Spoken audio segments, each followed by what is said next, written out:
The HOA tried to ban my business, only to discover I'm their biggest investor. Ethan Caldwell stood at the floor-to-ceiling window of his high-rise office, gazing over the sprawling city skyline as dusk painted the sky in hues of orange and purple. The hum of traffic below was distant, almost inconsequential compared to the storm brewing in his mind. Sentinel Solutions had spent years building a reputation, uncovering fraud, fortifying corporate defenses, and ensuring that those who manipulated the system faced consequences. Yet now, as he held the thick envelope from the Hawthorne Ridge Homeowners Association in his hands, he realized that he was the one being targeted. He carefully unfolded the letter, reading it again, as if the words might change. Effective immediately, all private security firms, including your own, are banned from operating within Hawthorne Ridge. This decision has been made to preserve the community's integrity and protect against external corporate influence. Ethan exhaled slowly. This wasn't just a policy shift. It was a direct strike against him. His investment in Hawthorne Ridge had been carefully calculated. A prestigious gated community, it was supposed to be the perfect testing ground for Sentinel's cutting-edge security network. The numbers had been sound, the risks minimal. But now, with a single decree, the HOA had crippled his foothold. His instincts, honed from years of military strategy and corporate battles, screamed that there was more at play. Someone didn't just want him out of Hawthorne Ridge, they wanted to erase him from the game entirely. He turned to his computer, fingers moving with practiced efficiency as he began his investigation. At first glance, the HOA's financial records appeared legitimate. But the deeper he dug, the more anomalies surfaced. Property values dipped and rebounded in unnatural cycles, favoring specific investors who always seemed to buy in at the right moment. Money flowed through layers of shell companies before vanishing. And then there were the quiet payments, substantial sums funneled into the personal accounts of several board members, including Richard Hawthorne, the HOA president. Ethan leaned back, tension coiling in his muscles. Corruption, plain and simple. But who was pulling the strings? His phone buzzed. An unknown number. He hesitated, then answered. Mr. Caldwell. A smooth, measured voice spoke. I assume you've read the letter. Ethan's grip tightened on the phone. And I assume you know I'm not the type to walk away quietly. A soft chuckle. That would be a mistake. Hawthorne Ridge isn't just a community. It's part of something much larger. You're treading into dangerous territory. Leave now, and this all goes away. Ethan's pulse quickened. Whoever this was, they weren't bluffing. And if I don't? There was a pause. Then we make sure you do. The line went dead. Ethan set his phone down, mind racing. The message was clear: back off or suffer the consequences. But he had never been one to back down. If anything, the call had only confirmed his suspicions. He reached for his encrypted hard drive, preparing to compile the data into a comprehensive report. If he could expose the corruption before they moved against him, he might have a chance to turn the tables. The sound of footsteps in the hallway made him pause. Then came the unmistakable clang of a battering ram against his office door. His heart pounded. Federal agents. Before he could react, the door burst open, and a swarm of agents in tactical gear stormed in. The leader, a stern-faced man with a badge reading FBI, stepped forward, holding up a warrant. Ethan Caldwell, you are under investigation for tax evasion and fraudulent business practices. Step away from your computer. Ethan forced his expression into something resembling calm, even as adrenaline surged through his veins. This is a mistake. We have evidence, the agent replied. Come with us. His hands were wrenched behind his back, cuffs clicking into place.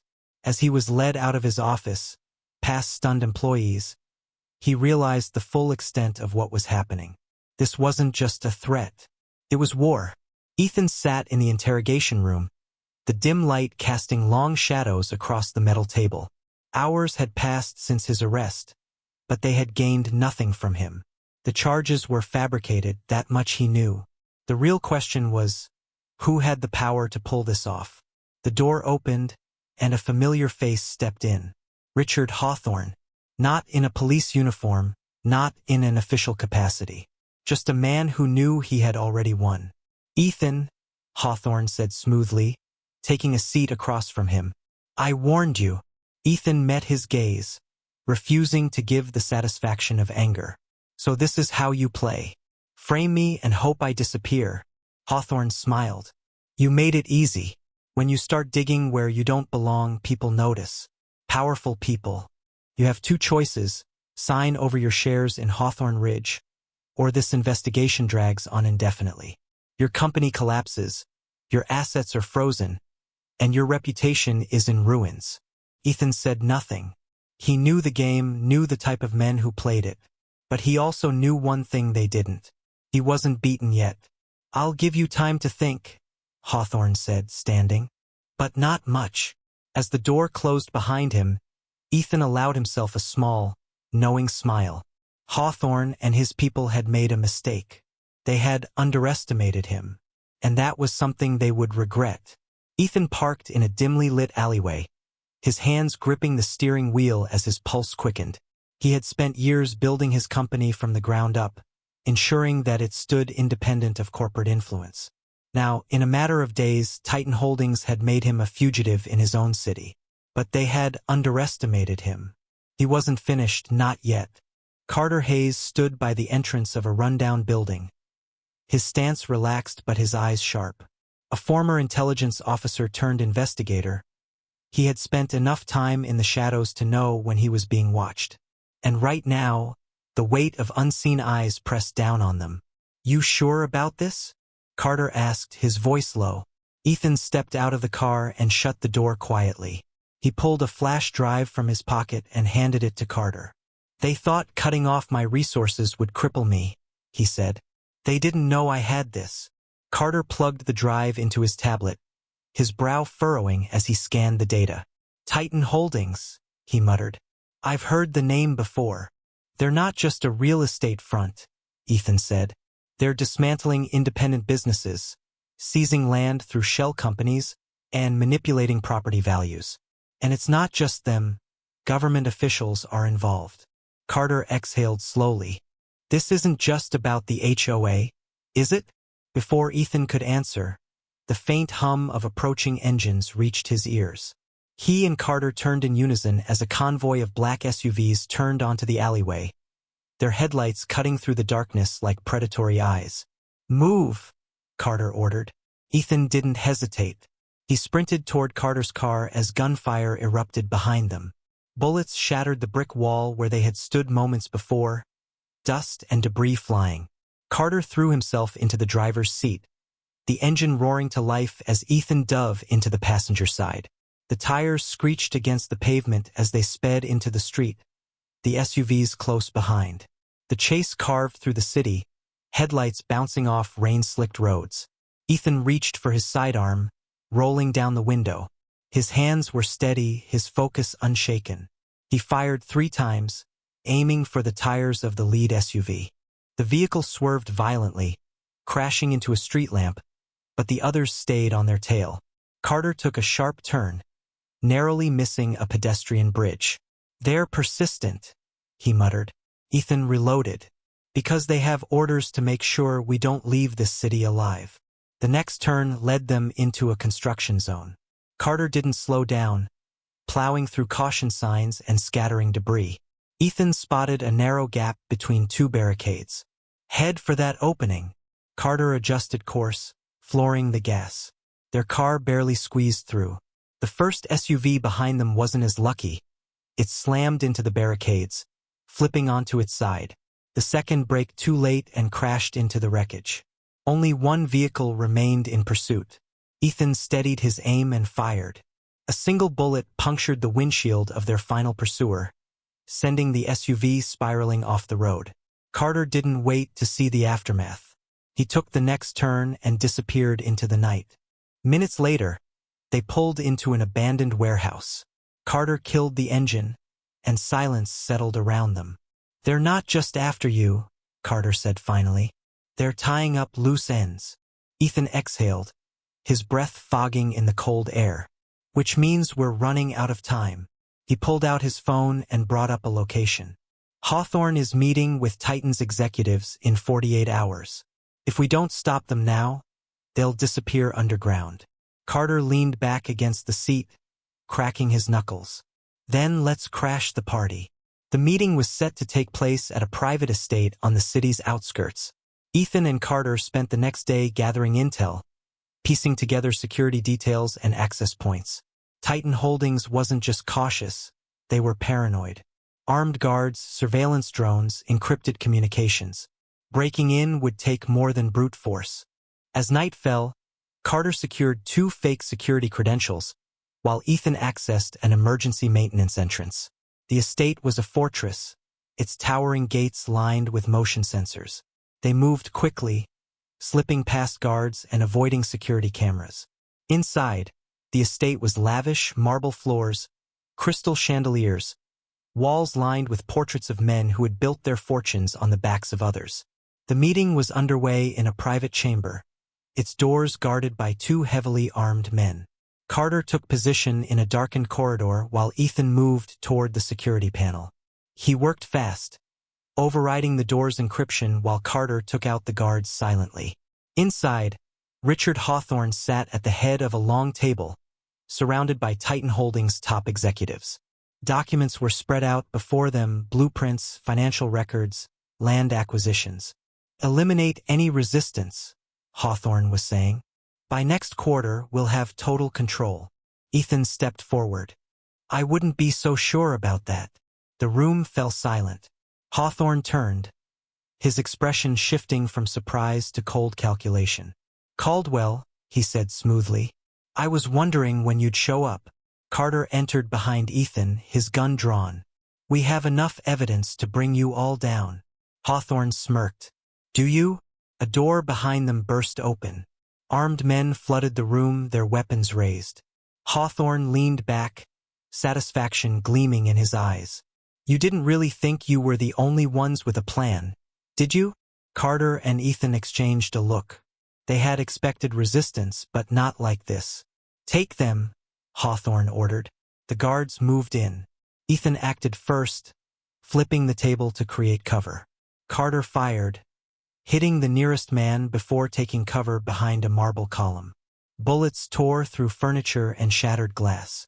The room erupted into chaos. Ethan ducked low, grabbing a fallen guard's sidearm. Carter moved with practiced efficiency, dropping 2 more assailants before diving behind another column. They were outnumbered but not outmatched.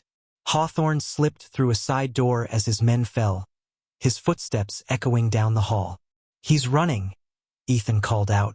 Carter fired a final shot, then moved. We're not letting him get away.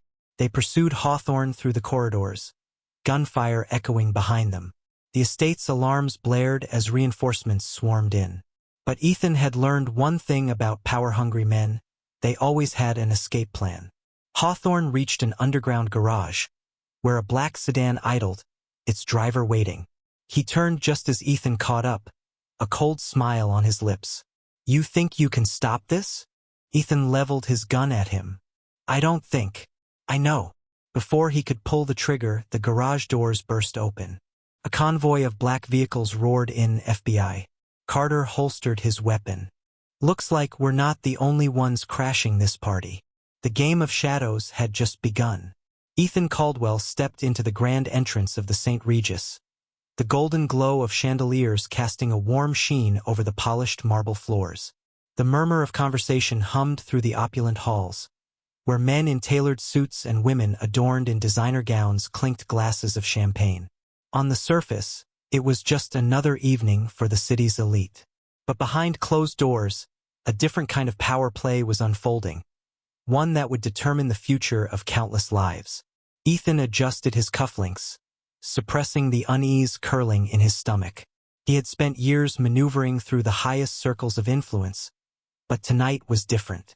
He wasn't here as a businessman. He was here as a spy.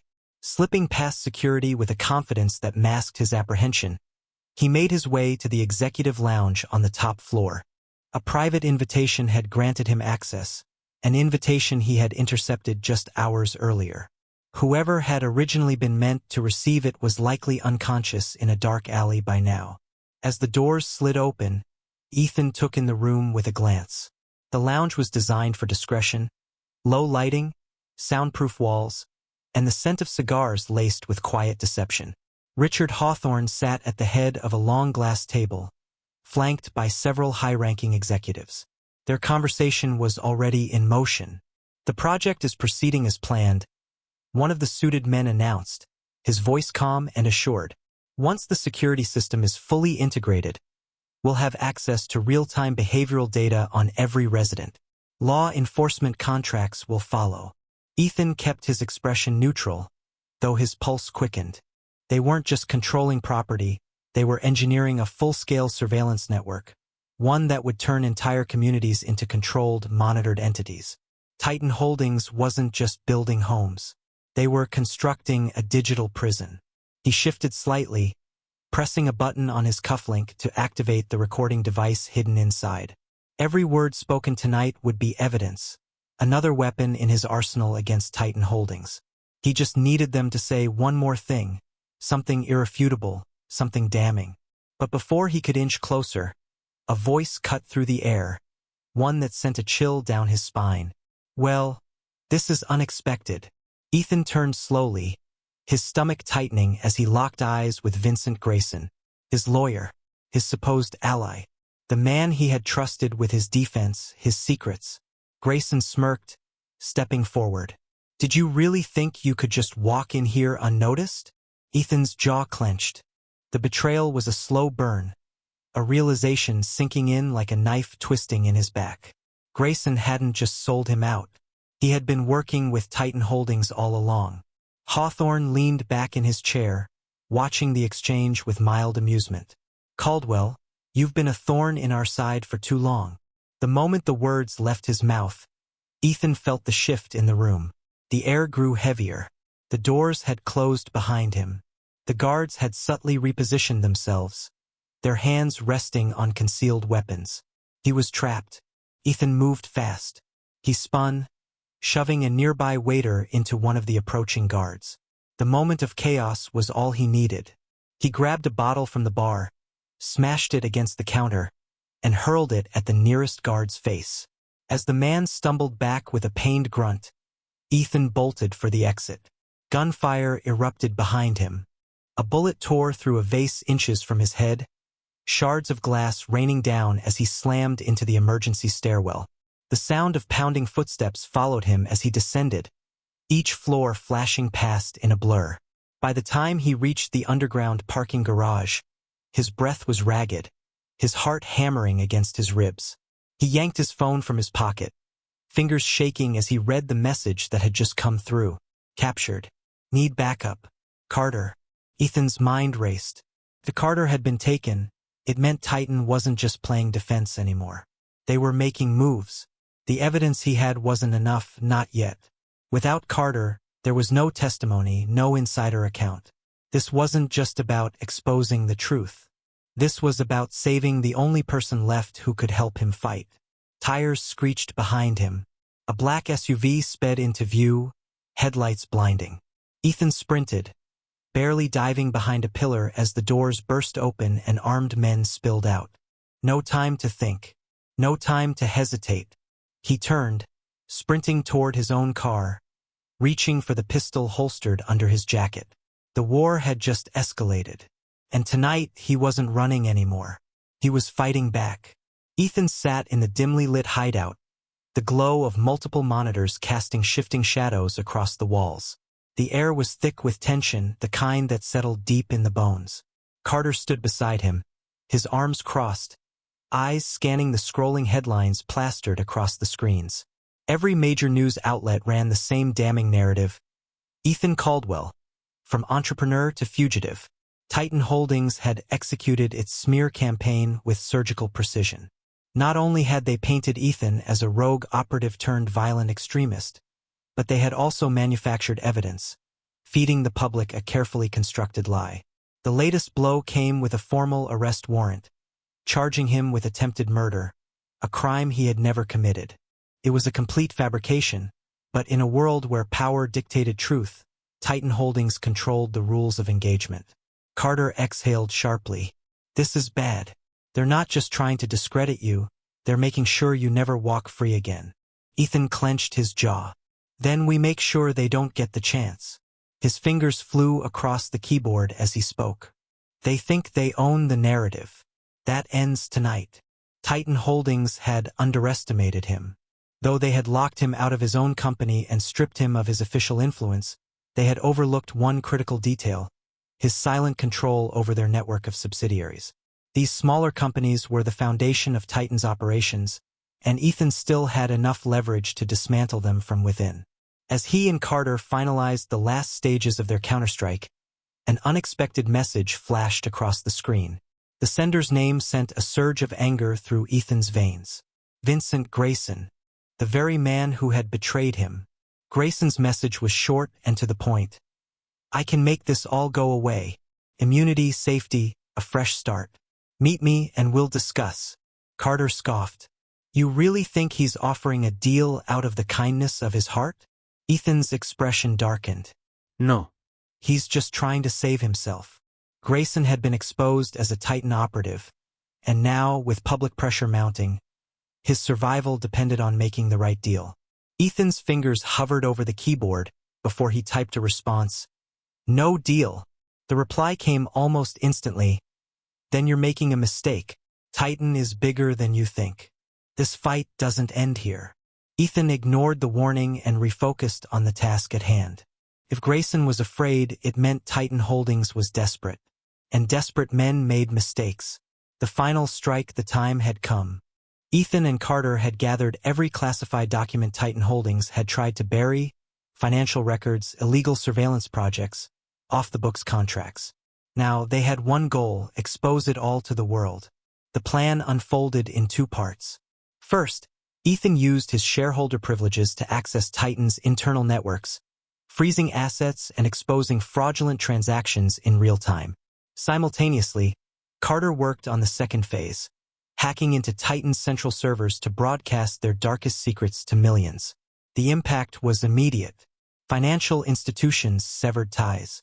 Government officials scrambled to distance themselves. Investors pulled out, and Titan stock plummeted in minutes. The once invincible corporation was crumbling before their eyes. Then the retaliation came. The hideout security system flashed red. Proximity alerts blared. Armed mercenaries, Titan's private kill squad, were closing in fast. Carter grabbed his weapon. They're here. Ethan shut the laptop and secured the hard drives. Then let's finish this. The final showdown. The skyscraper stood abandoned, a silent monument to Titan Holdings' unfinished projects. Now it was a battlefield. Ethan and Carter moved through the darkened halls, shadows shifting with every step. Armed men patrolled the corridors, their radios crackling with orders. One by one, Ethan and Carter took them down, precise and efficient, but the enemy was relentless, forcing them higher into the building. Then, a voice crackled over their earpieces. Cold, confident, Familiar. Richard Hawthorne.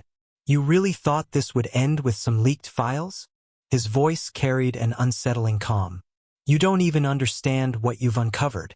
This is bigger than Titan Holdings. And you're nothing but an inconvenience. A shiver ran down Ethan's spine. There was something in Hawthorne's tone, an implication that their battle was just a fraction of a much larger war. The doors to the rooftop burst open. Helicopters circled overhead. More armed men closed in. They were surrounded. Out of options, Carter muttered. Ethan's mind raced. No, not yet. Then, a shift. Below, the wail of sirens filled the night. Police vehicles swarmed the streets. The same authorities who had hunted Ethan were now storming Titan Holdings headquarters. The public outrage had been too great. The evidence they had released had forced the government's hand. They had no choice but to act. The mercenaries hesitated. Hawthorne's voice returned. But this time, there was something new in it. Doubt. This isn't over, he hissed. Then chaos.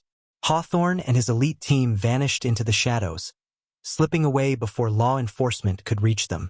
Grayson was nowhere to be found. Ethan and Carter stood amidst the wreckage, catching their breath as the first agents arrived. It was over, and yet, Deep in Ethan's gut, victory felt like an illusion. Because Hawthorne was right. This fight didn't end here. Titan Holdings had fallen. The empire that once loomed over entire communities, dictating laws from the shadows, was now nothing more than a cautionary tale of unchecked corporate greed. The headlines celebrated the victory, painting Ethan Caldwell as the man who brought justice to a corrupt system. Yet, as he stood on the rooftop of a vacant high-rise, overlooking the city that had nearly swallowed him whole, he felt no sense of triumph. The wind cut through the night, cold and indifferent. The city below remained alive, oblivious to the battles fought in its name. The streets were lined with flashing police lights, remnants of the mass arrests that had taken place in the aftermath of Titan's exposure. Executives, politicians, and enforcers who had once operated with impunity were now behind bars. And yet Ethan knew this was only the surface. He had won a battle, but the war was far from over. His phone vibrated. The screen lit up with an encrypted message, one that sent a chill through his spine. The experiment in your community was just the beginning. Other cities are already under surveillance. This fight isn't over. The weight of those words pressed down on him. He had suspected Titan Holdings wasn't acting alone, but this confirmed it. The corporation's influence had stretched beyond his city. There were others, watching, waiting, ensuring that even in Titan's absence, the machine kept turning. A rustle behind him made him tense. He turned swiftly, ready to react, but it was only Carter Hayes. The former intelligence operative emerged from the shadows, hands in his pockets, his expression unreadable. "I was wondering when you'd show up," Ethan muttered, slipping his phone back into his jacket. "Figured you'd need some time to let it all sink in," Carter said, joining him at the ledge. He glanced at the message. "That from one of your contacts?" "Anonymous," Ethan replied. "But it confirms what I've been thinking all along. Titan wasn't the head of the snake, just another piece of a larger system." Carter exhaled slowly, his gaze fixed on the skyline. "You sure you want to keep going? You could walk away now. Change your name. Disappear." Ethan clenched his jaw. He had considered it. After all, what more could he do? He had exposed Titan Holdings, dismantled their operations, and forced the government's hand. But deep down, he knew that the people behind the system, the real architects of corruption, were still in control. They had lost a pawn, not the game. "I walk away now and they rebuild. Stronger, smarter," Ethan said. "I won't let that happen." Carter nodded, as if he expected that answer. "Then we need to figure out who's pulling the strings. Titan Holdings was a front. There's something bigger at play. And if we push too hard in the wrong direction, we might not live long enough to find out what." Before Ethan could respond, Carter's phone buzzed. He frowned as he checked the screen. Grayson. Ethan's stomach twisted at the name. Vincent Grayson, the man who had once been his lawyer, his ally, before revealing himself as a Titan operative. The same man who had betrayed him. "He's still alive?" Ethan asked, his voice sharp. Carter smirked. "Barely. He's been in hiding since Titan collapsed. But now he wants to meet. Claims he has urgent information about what comes next." Ethan's instincts screamed that this was a trap. And yet, something about the timing didn't sit right. If Grayson was truly running for his life, why would he reach out now? "We meet him," Ethan decided, "but on our terms." The abandoned warehouse on the edge of town was dark and silent. Carter had swept the area twice, ensuring there were no traps. The air inside was thick with dust, the scent of rusted metal and gasoline lingering from years of disuse. Grayson stood near the center, looking thinner, more desperate than Ethan remembered. His expensive suit was replaced by a wrinkled jacket, his once slicked hair now unkempt. He looked up as they approached, his hands raised slightly, a signal that he wasn't here to fight. "I don't have much time," Grayson said, his voice hoarse. "They're coming for me." Ethan crossed his arms. "Who's they?" Grayson hesitated, then exhaled. "The people who funded Titan Holdings. Government contractors. Private security firms. They're moving their operations overseas. Titan was just one branch of something much bigger." "Where?" Carter asked, his tone sharp. Grayson swallowed. A facility in Eastern Europe. They're testing new surveillance technology, something more advanced than anything Titan ever had. And they're using real populations as test subjects. Entire neighborhoods under complete digital control. No privacy, no freedom. Just total monitoring. Ethan's pulse quickened. This was worse than he had imagined. Titan Holdings had been the tip of the iceberg, a prototype. The real operation was still in motion, growing stronger, hidden from the public eye. Why tell us this? Ethan asked, narrowing his eyes. You were part of this. Why betray them now? Grayson gave a bitter smile. Because I'm already dead to them. I know too much.